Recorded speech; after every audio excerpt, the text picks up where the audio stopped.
Dans les premières minutes du matin, alors que la ville de Rome est encore recouverte d'une ombre légère, l'air est frais, presque immobile. Les rues, faites de pierres irrégulières, reposent dans un calme profond. La nuit ne s'est pas complètement retirée, mais l'aube approche lentement, laissant apparaître une lueur douce qui colore le ciel d'un mélange de violet et de rose pâle. Dans une petite insula, un immeuble modeste comme il en existe des centaines dans la capitale, Lucius, un jeune scribe romain, ouvre les yeux. Il ne se lève pas à cause du bruit ou d'une obligation. Il se lève simplement parce qu'il en a l'habitude. Il aime commencer sa journée avant que la ville ne s'anime, avant que les cris des marchands ne remplissent l'air, avant que les pas pressés des citoyens ne fassent vibrer les rues. La pièce dans laquelle il dort est sombre. Seule une lampe à huile presque éteinte projette une petite lumière vacillante sur les murs en pierre. L'odeur de l'huile brûlée, du lin de sa tunique et de la poussière de la nuit flotte encore autour de lui. Ces odeurs discrètes font partie de la vie quotidienne à Rome. Simple, un peu rugueuse, mais familière. Lucius s'assoit lentement. Il sent le froid du sol quand ses pieds nus touchent la pierre. Il respire profondément. L'air du matin est frais, mais ce contraste le réveille en douceur. Il prend une tunique de lin, l'enfile, ajuste la ceinture, puis marche vers la petite cour intérieure de l'immeuble. Dehors, l'air est encore plus froid. Le silence est presque total. On peut seulement entendre, très loin, un chien qui aboie, un passant qui ferme une porte, ou le bruit faible d'une charrette tirée par un âne. Ces sons sont rares et espacés. Ils n'interrompent pas le calme. Ils l'accompagnent. Lucius s'assoit sur un petit bloc de pierre qui sert de siège. Il ferme les yeux. Il écoute. Le vent léger passe entre les bâtiments. Une lampe à huile crépite dans un appartement voisin. Quelqu'un marche lentement dans l'escalier. Les bruits sont faibles, presque indistincts, mais ils créent une ambiance paisible, comme une musique lointaine. Après quelques minutes, il se lève pour préparer une boisson chaude. Les Romains n'ont pas de café, mais ils utilisent des plantes. Ce matin-là, il choisit quelques feuilles de laurier et un peu de fenouil. Il verse de l'eau chaude dessus. La vapeur parfume immédiatement l'air de la petite pièce. L'odeur est douce, réconfortante, presque hypnotique. Il boit lentement, savourant chaque gorgée. L'infusion réchauffe son corps, tandis que le calme du matin apaise son esprit. Quand il sort dans la rue, la lumière de l'aube a progressé. Les maisons sont encore dans l'ombre, mais les contours deviennent plus nets. Les pavés renvoient une faible lueur, comme s'ils gardaient un souvenir de la nuit. Lucius marche doucement. Il croise une vieille femme qui balaie devant sa porte. Un garçon attache une chèvre à un poteau. Un boulanger allume son four. Les gestes sont lents. Personne ne se presse. L'air change à mesure qu'il avance. Près des maisons, odeur de pierre humide. Près des fours, odeur de pain chaud. Près des temples, parfum léger de l'encens. Près des ateliers, traces subtiles d'huile et de bois. Rome se réveille, mais avec douceur. La ville prend son temps. Lucius continue de marcher. Il aime ce moment où tout commence, mais rien n'est encore actif. Il passe devant quelques échoppes encore fermées. Les volets en bois projettent de longues ombres. Une lampe brûle encore dans une maison, éclairant partiellement une cour intérieure. Le soleil finit par apparaître derrière les collines. La lumière change. Elle devient plus chaude, plus dorée. Mais le rythme reste lent.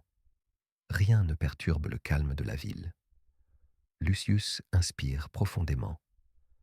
Ce moment de transition entre la nuit et le jour, entre le silence et l'activité, est pour lui le meilleur moment de la journée.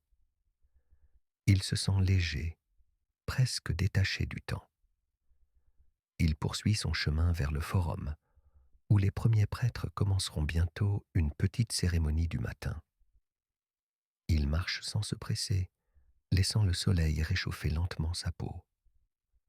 La journée commence, mais il reste dans la tranquillité de l'aube. Au cœur de Rome, le matin n'arrivait jamais brusquement. Il glissait lentement sur la ville, comme une couverture légère que l'on soulève avec soin. Les premières lueurs caressaient les toits de tuiles rouges, révélant peu à peu les contours endormis de la cité. Les rues, encore humides et silencieuses, semblaient retenir leur souffle, comme si elles hésitaient à quitter la tranquillité de la nuit. Dans les maisons patriciennes, seuls les esclaves étaient déjà éveillés. Leurs pas étaient doux, presque effacés. Ils ravivaient les lampes à huile, préparaient l'eau tiède pour les ablutions, rangeaient discrètement les pièces pour que tout paraisse déjà en ordre lorsque les maîtres ouvriraient les yeux. Chaque geste se faisait avec lenteur, sans bruit inutile, dans une atmosphère où le temps semblait suspendu. Lorsque les patriciens se réveillaient enfin, ils ne parlaient pas tout de suite. Ils restaient immobiles quelques instants, profitant du calme fragile de l'aube. La lumière dorée qui passait entre les volets éclairait les mosaïques au sol, dessinant des formes qui changeaient doucement à mesure que le soleil montait. Ils enfilèrent leurs tuniques légères et marchèrent jusqu'au jardin intérieur, où l'eau du bassin reflétait encore les couleurs froides du matin. À l'extérieur, la ville commençait à respirer, mais ce n'était qu'un souffle léger, le froissement d'une étoffe, le bruit lointain d'un chariot ou le cri isolé d'un coq. Les artisans ouvraient leurs échoppes sans empressement, rangeant lentement leurs outils, tandis que les marchands installaient leurs paniers de figues, de pain et d'olives. Rien n'était encore bruyant, rien n'était vif. C'était un réveil mesuré, presque cérémoniel. Le forum, habituellement animé, restait encore presque vide. Quelques silhouettes isolées traversaient l'espace de marbre, avançant à pas comptés. L'air était frais, légèrement parfumé par l'humidité de la nuit. C'était un moment idéal pour observer Rome sans agitation, dans son état le plus calme, presque méditatif. Ce lent réveil était l'un des rares instants où la grandeur de Rome se mêlait à une douceur inattendue. Une ville gigantesque, mais silencieuse. Une capitale puissante, mais fragile au lever du jour. Pour celui qui écoutait ce récit, cette atmosphère devenait un guide tranquille, invitant le corps à se relâcher et l'esprit à se laisser porter vers le sommeil. Alors que le soleil montait doucement derrière les collines, Rome poursuivait son réveil lent et mesuré. Le bruit discret de la lumière qui glissait sur les murs de pierre donnait l'impression que la ville elle-même étirait ses membres après une longue nuit de repos. Rien n'était brusque, rien n'était vif. Tout se déroulait comme une respiration, profonde et régulière, parfaitement adaptée à ceux qui cherchaient le calme et l'apaisement. Dans les quartiers plus modestes, les habitants commençaient également à émerger. Les familles ouvraient leurs portes en bois vieilli, laissant entrer la fraîcheur du matin avant que la chaleur du jour ne s'installe. Des femmes remplissaient des cruches d'eau, avançant à pas lents vers les fontaines publiques. Le murmure délicat de l'eau qui coulait formait l'un des sons les plus constants de la Rome matinale. Un fond sonore doux, presque méditatif. Plus loin, dans une ruelle étroite, pavée de grandes pierres irrégulières, un boulanger rallumait son four. La fumée légère s'élevait paresseusement dans l'air, tandis qu'il pétrissait le pain du jour. Ses mouvements étaient répétitifs, réguliers, presque hypnotiques. Pressé, replié, étiré, puis recommencer. L'odeur du pain chaud se répandait lentement, glissant entre les murs des maisons, rappelant aux habitants que la journée allait bientôt prendre son rythme habituel. À cette même heure, certains citoyens libres se rendaient vers les thermes. Les bains romains n'étaient donc pas encore animés, ce qui les rendait particulièrement paisibles. La vapeur s'échappait des salles chaudes, en volutes épaisses, flottant doucement dans l'air. Les hommes déambulaient sans hâte, se plongeant d'abord dans l'eau tiède du tépidarium, avant de passer à la fraîcheur tranquille du frigidarium. Le son de l'eau, déplacé par un mouvement de bras, le léger écho des pas sur les sols en marbre, tout contribuait à créer une atmosphère de lenteur presque parfaite. Dans les villas plus éloignées, les jardins reprenaient également vie. Les feuilles, des lauriers, frémissaient au contact de la brise du matin, tandis que les petites fontaines produisaient un clapotis apaisant. Les propriétaires, souvent encore enveloppés dans des vêtements légers, traversaient les allées en silence. Certains observaient le travail soigneux des jardiniers.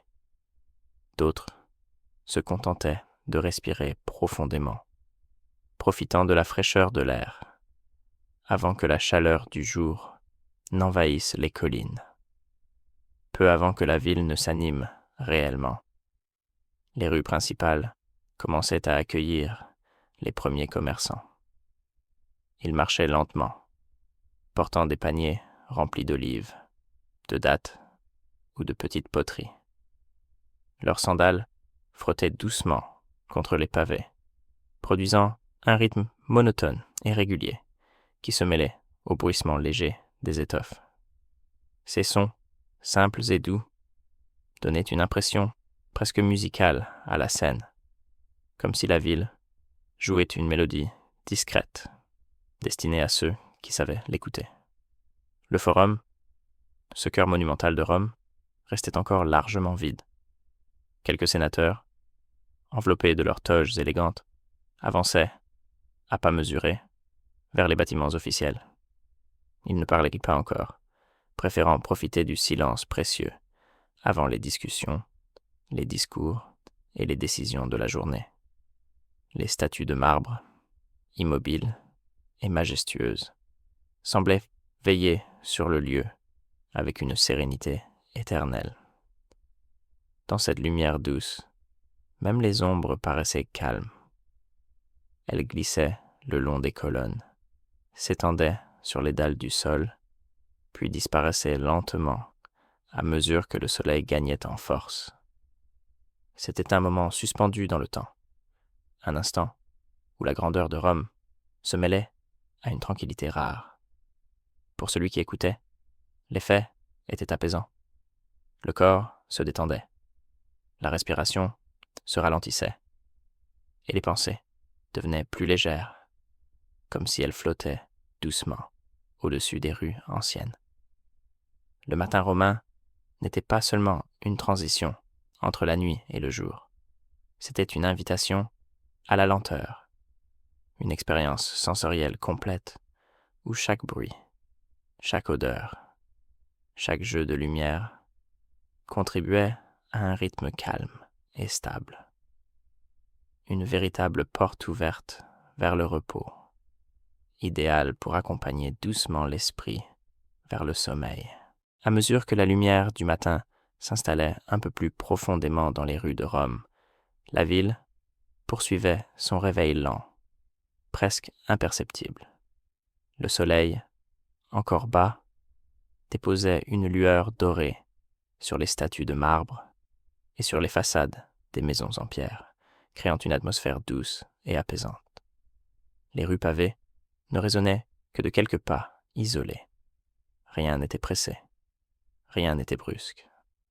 Rome respirait tranquillement, comme si elle s'étirait doucement, après une longue nuit silencieuse. Devant certaines maisons, les portes en bois avaient été entr'ouvertes pour laisser entrer la fraîcheur matinale. Les intérieurs restaient sombres et calmes. On n'entendait pas un seul enfant pleurer, seulement le souffle régulier de ceux qui dormaient encore. Les femmes, qui se tenaient sur le seuil, observaient le ciel en silence. Leurs tuniques simples glissaient légèrement avec la brise, et leurs gestes étaient d'une lenteur presque méditative. Pour elles, ces instants représentaient un bref refuge, un moment suspendu entre la nuit et les obligations du jour. Plus loin, un petit atelier se préparait à reprendre vie. L'artisan qui y travaillait rangeait ses outils sur une large table de pierre. Des pinces, de petites scies et des pièces de bronze destinées à devenir une lampe ou un bijou. Il resta plusieurs secondes, immobile, respirant l'air encore frais, tout en observant les reflets du soleil sur les mosaïques qui décoraient l'entrée de son atelier. Les murs en pierre brute emmagasinaient doucement la chaleur du matin, diffusant une sensation d'apaisement. Près du forum, des prêtres commençaient, eux aussi, leurs préparatifs. Ils balayaient les marches de marbre du temple, ramassaient les feuilles tombées autour des statues divines et vérifiaient que les autels étaient prêts pour les rituels du jour. Leurs sandales glissaient lentement sur les dalles, produisant un froissement léger. La sérénité du lieu, encore vide de fidèles, était presque palpable. Les colonnes hautes et les sculptures semblaient veiller silencieusement sur ce début de journée. À l'extérieur de la ville, les petits domaines agricoles accueillaient également les premiers mouvements du matin. Entre les oliviers, une brise douce faisait vibrer les feuilles, créant un bruissement continu et relaxant. Les travailleurs, encore enveloppés dans leurs tuniques épaisses, avançaient sans précipitation. Ils déposaient leurs paniers sur des tables de pierre, essuyaient leurs mains dans la rosée et prenaient un moment pour observer les collines éclairées. Chaque geste paraissait choisi, paisible, presque rituel. Dans les thermes, les employés s'affairaient silencieusement.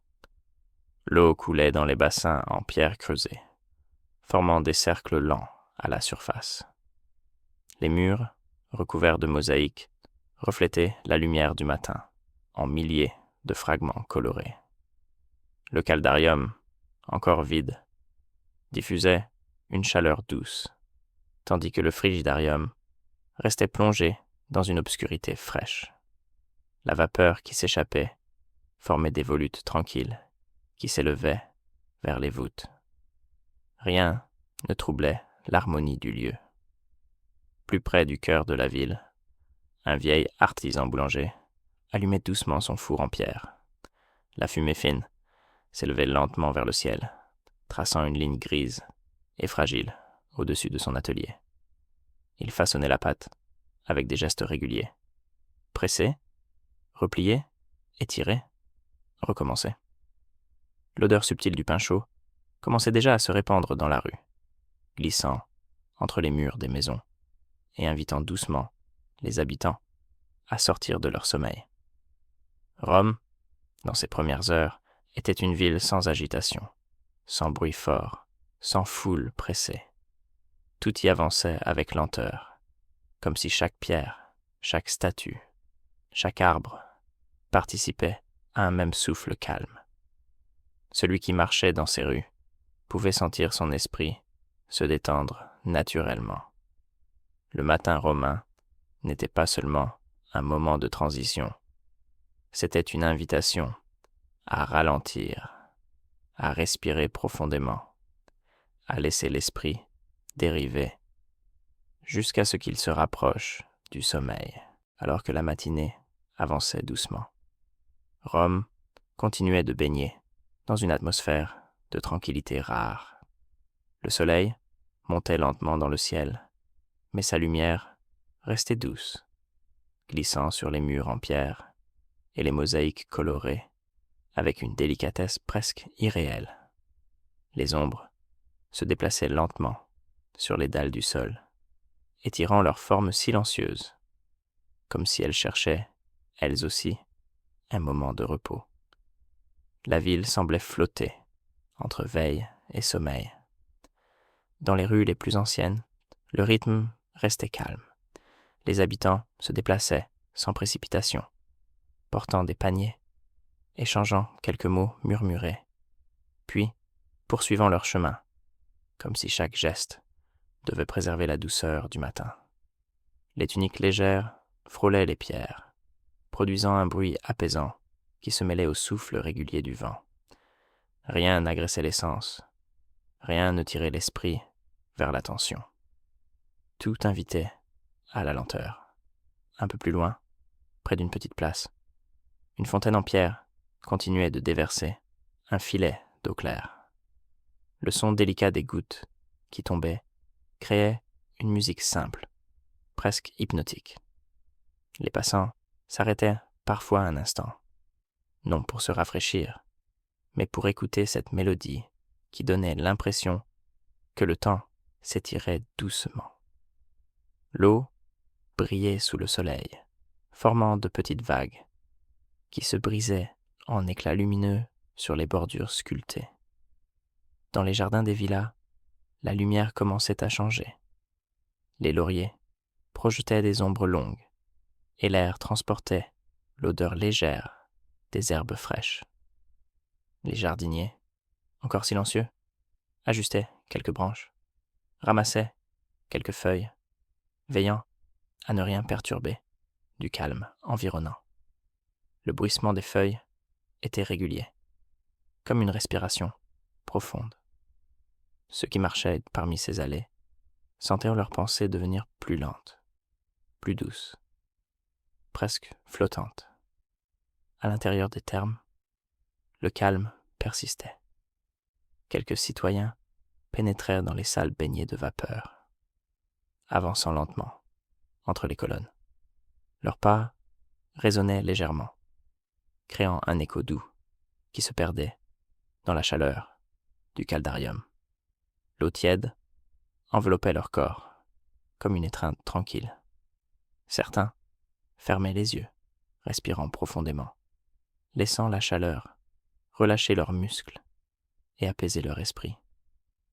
Les bassins semblaient presque suspendus dans l'air, comme s'ils flottaient dans un rêve. Sur les hauteurs, près d'un petit sanctuaire, les prêtres terminaient leurs préparatifs. Ils allumaient des lampes à huile, dont la lumière vacillante dansait doucement sur les murs en pierre. Le parfum du bois brûlé et de l'huile chaude se diffusait lentement, créant une ambiance enveloppante. Le temple, encore presque vide, résonnait d'un silence sacré. Celui qui pénétrait ici ressentait immédiatement une sensation de paix profonde, comme si le monde extérieur s'éloignait brusquement. Peu à peu, la ville atteignait ce moment particulier où tout semblait parfaitement stable. Ni trop tôt, ni trop tard, ni trop lumineux, ni trop sombre. C'était un instant fragile, délicat, un équilibre subtil, où l'esprit glissait naturellement vers la détente. Les bruits s'adoucissaient, les couleurs devenaient plus chaudes, les ombres plus longues. Tout invitait au repos. Un voyageur qui traversait Rome à cette heure-là aurait eu l'impression que le temps lui-même ralentissait.